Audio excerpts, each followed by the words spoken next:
just over 3 years after Martin Scorsese famously said Marvel movies are not cinema. Another auteur has chimed in with his take, Avatar filmmaker James Cameron. The 68-year-old filmmaker has started making the press rounds for his long-awaited sequel Avatar: The Way of Water, in theaters December 16, when he chimed in on both Marvel and DC movies in a lengthy interview with the New York Times.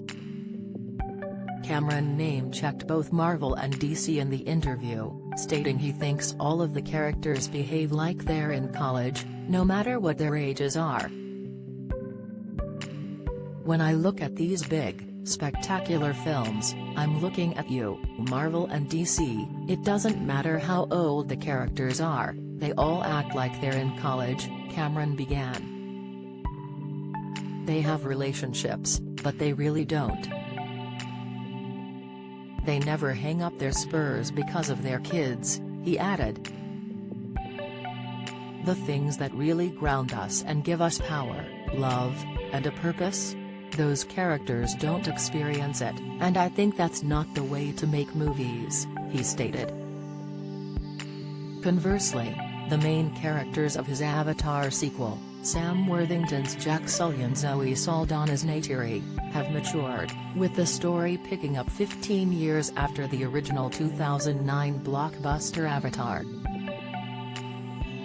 Zoe and Sam now play parents, 15 years later. In the first movie, Sam's character leaps off his flying creature and essentially changes the course of history as a result of this crazy, almost suicidal leap of faith, he states.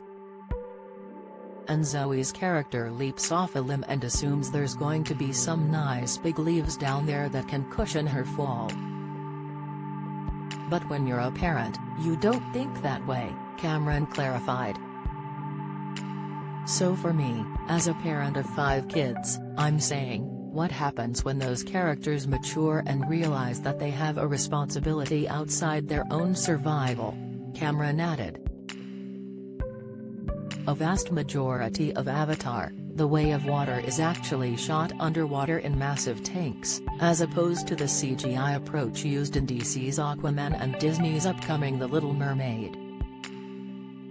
When asked why go to those lengths, which included having his actors train with breath specialists to hold their breath underwater for longer than usual, the director had this to say. "Oh, I don't know, maybe that it looks good? Come on. You want it to look like the people are underwater, so they need to be underwater," Cameron said. "It's not some gigantic leap. If you were making a Western, you'd be out learning how to ride a horse," Cameron added. "I knew Sam was a surfer, but Sigourney and Zoe and the others weren't particularly ocean-oriented folks.